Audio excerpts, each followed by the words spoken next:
Friends, आज हम कक्षा 9वीं के गणित भाग 2 अर्थात भूमिति के प्रकरण 1 भूमिति के मूलभूत संबोध के प्रश्न संग्रह 1.1 के प्रश्नों को हल करना सीखेंगे। यहाँ पहला सवाल हमें दिया है, नीचे दी गई संख्या रेखा के आधार पर दूरियां ज्ञात कीजिए। दोस्तों, इसके पहले वाले वीडियो में हमने संख्या रेखा पर स्थित किन्हीं दो बिंदुओं के बीच की दूरी ज्ञात करना सीखा था। आज हम उसी तरह से यहाँ पर दो बिंदुओं के बीच की दूरी निकालेंगे।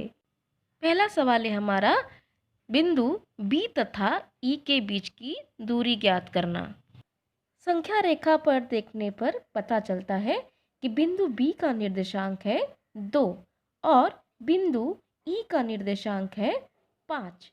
अब क्योंकि बिंदु ई का निर्देशांक 5 बिंदु बी के निर्देशांक 2 से बड़ा है, इसलिए बड़ी संख्या में से छोटी संख्या घटाकर हम दोनों बिंदुओं के बीच की दूरी ज्ञात कर सकते हैं।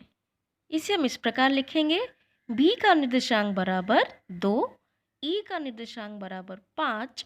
अब क्योंकि 5 बड़ा है 2 से, इसलिए बिंदु बी तथा ई के बीच का डिस्टेंस यानी दूरी बराबर हो जाएगी 5 ऋण 2 बराबर 3। आइए अगला सवाल करते हैं। इसमें बिंदु जे का निर्देशांक है ऋण 2, ए का निर्देशांक है 1। अब क्योंकि 1 बड़ा है ऋण 2 से, इसलिए डिस्टेंस बिटवीन जे ए हो जाएगा 1 ऋण 2 बराबर 1 धन 2 बराबर 3।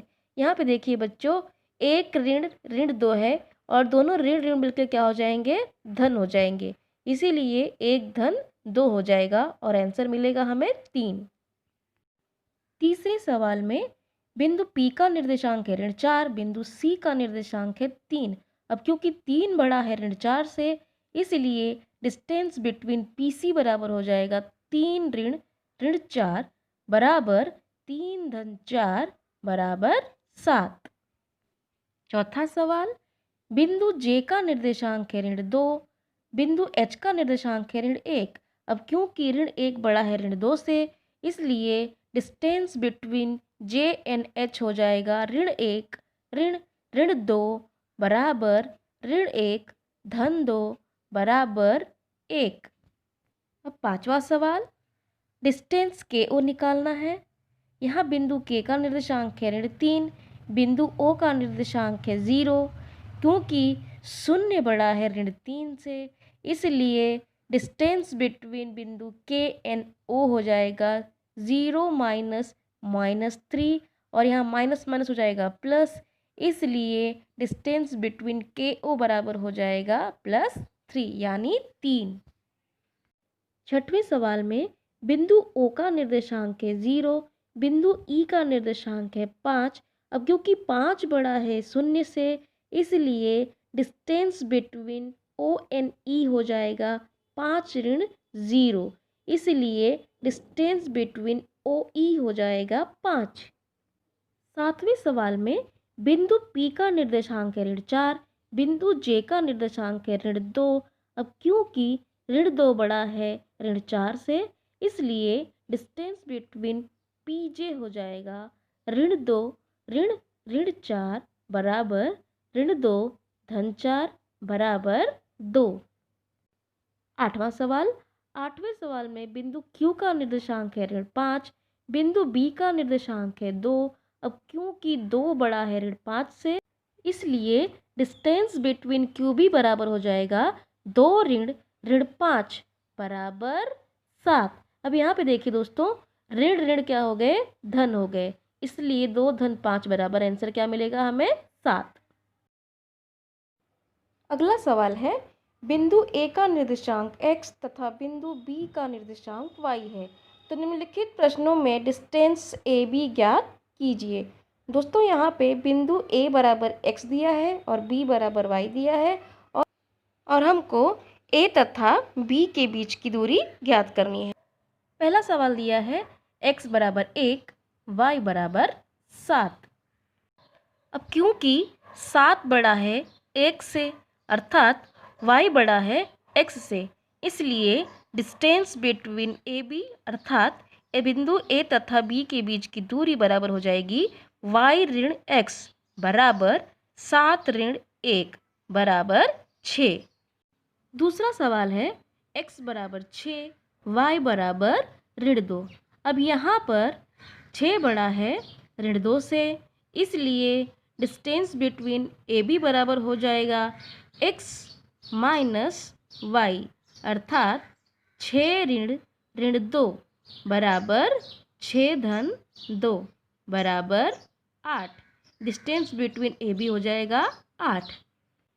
तीसरे सवाल में x बराबर है ऋण 3 y बराबर है 7। यहाँ पे 7 बड़ा है ऋण 3 से अर्थात y बड़ा है x से, इसलिए डिस्टेंस बिटवीन ए बी हो जाएगा y माइनस एक्स अर्थात 7 ऋण 3। डिस्टेंस बिटवीन ए बी हो जाएगा 10। अगला सवाल x बराबर दिया है ऋण 4 y बराबर दिया है ऋण 5। अब क्योंकि ऋण 4 बड़ा है ऋण 5 से अर्थात x बड़ा है y से, इसलिए डिस्टेंस बिटवीन ए बी बराबर हो जाएगा ऋण 4 ऋण 5। तो डिस्टेंस बिटवीन ए बी बराबर हो जाएगा ऋण 4 धन 5, इसलिए डिस्टेंस बिटवीन ए बी बराबर हो जाएगा 1। दोस्तों, जैसे कि हम लोग जानते हैं कि अगर एक संख्या धन हो एक संख्या ऋण हो तो वहाँ पे संख्याओं का घटाना किया जाता है और जो संख्या बड़ी होती है उसका चिन्ह लगाया जाता है। अगले सवाल में x बराबर दिया है ऋण 3 y बराबर दिया है ऋण 6। यहाँ पे ऋण 3 बड़ा है ऋण 6 से अर्थात x बड़ा है y से, इसलिए डिस्टेंस बिटवीन ए बी हो जाएगा ऋण 3 ऋण 6। डिस्टेंस बिटवीन ए बी बराबर हो जाएगा ऋण 3 धन 6 और डिस्टेंस बिटवीन ए बी हमें क्या मिलेगा 3। उसी प्रकार हमारा अगला सवाल है x बराबर 4 y बराबर ऋण 8। यहाँ पे 4 बड़ा है ऋण 8 से, इसलिए डिस्टेंस बिटवीन ए बी बराबर क्या हो जाएगा x माइनस वाई बराबर 4 ऋण 8। अब क्योंकि हमको पता है कि ऋण आपस में जुड़ जाते हैं, इसलिए डिस्टेंस बिटवीन ए बी बराबर हो जाएगा 4 धन 8 बराबर 12। आइए देखते हैं अपना अगला सवाल। नीचे दी गई जानकारी के आधार पर बताइए कौन सा बिंदु अन्य दो बिंदुओं के मध्य स्थित है। यदि बिंदु एक रेखीय न हो तो वैसा लिखिए। पहले सवाल में दिया है डिस्टेंस पी आर बराबर 7, डिस्टेंस पी क्यू बराबर 10, डिस्टेंस क्यू आर बराबर 3। यहाँ पी क्यू तथा आर इनमें से कौन सा बिंदु अन्य दो बिंदुओं के मध्य में है, यह हम निम्न प्रकार से निश्चित कर सकते हैं। सबसे पहले लेंगे हम लोग जो डिस्टेंस सबसे बड़ा है। यहाँ पे डिस्टेंस पी क्यू है 10, जो कि बाकी दो लंबाइयों से बड़ा है, उसको हम लिख लेते हैं डिस्टेंस पी क्यू बराबर 10 कथन नंबर 1। बाकी की दो शेष लंबाइयाँ जो कि पी आर बराबर 7 और क्यू आर बराबर 3 है, उसको हम जोड़ लेते हैं। ये हो जाएगा हमारा कथन नंबर 2। अगर दोनों कथनों के मान समान आते हैं तो हम कह सकते हैं कि तीनों ही बिंदु एक रेखा में स्थित हैं। अब क्योंकि बिंदु R यह डिस्टेंस क्यू आर में भी है और डिस्टेंस पी आर में भी है, तो हम कह सकते हैं कि बिंदु R यह बिंदु P तथा Q के मध्य स्थित है। आइए देखते हैं अपना अगला सवाल, जहां डिस्टेंस RS बराबर दिया है 8, डिस्टेंस ST बराबर है 6, डिस्टेंस RT बराबर है 4।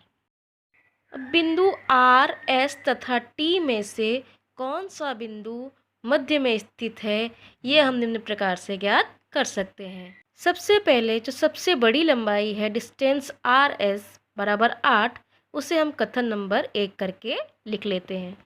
अब बाकी की दो लंबाइयाँ ST बराबर 6, RT बराबर 4, उसे हम जोड़ लेते हैं, जो कि मिलता है हमें 10। अब क्योंकि यहाँ पे कथन 1 तथा कथन 2 के मान समान नहीं है, तो उसे हम इस प्रकार लिखेंगे, distance R S not equal to distance S T plus distance R T. अर्थात एस टी तथा आर टी की लंबाई, यह लंबाई आर एस के बराबर नहीं है। इसलिए हम लोग कह सकते हैं कि बिंदु आर एस तथा बिंदु टी यह एक रेखीय बिंदु नहीं है।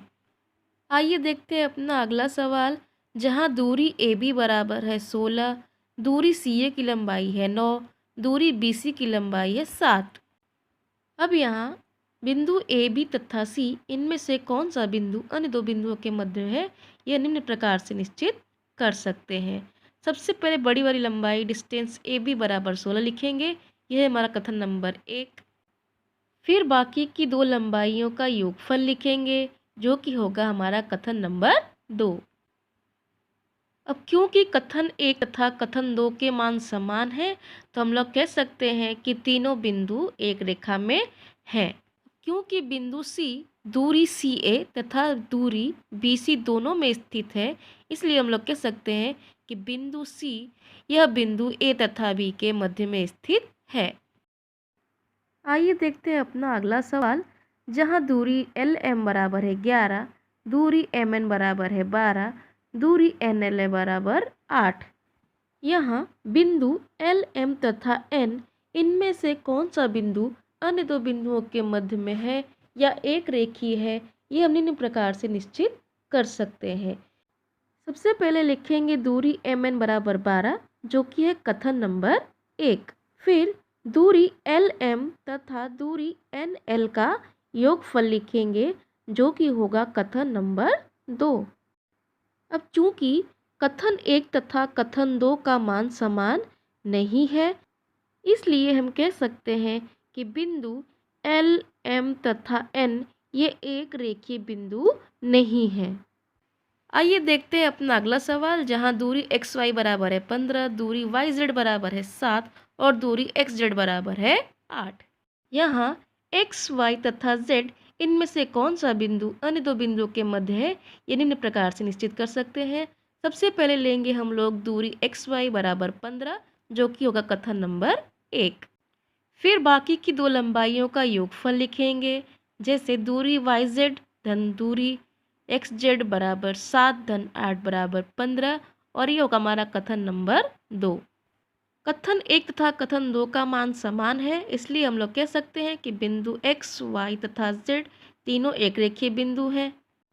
और क्योंकि बिंदु जेड यह दूरी वाई जेड में भी है और दूरी एक्स जेड में भी है, तो हम कह सकते हैं कि बिंदु जेड यह एक्स तथा वाई के मध्य में स्थित है।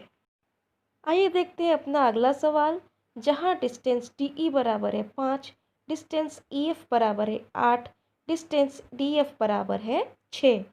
अब यहाँ बिंदु डी ई तथा बिंदु एफ, इनमें से कौन सा बिंदु अन्य दो बिंदुओं के मध्य में है, यह निम्न प्रकार से निश्चित हम कर सकते हैं। सबसे पहले हम सबसे बड़ी वाली दूरी लेंगे और उसे लिखेंगे कथन नंबर 1। अब बाकी दो दूरियों का योगफल लिखेंगे और उसे लिखेंगे कथन नंबर 2।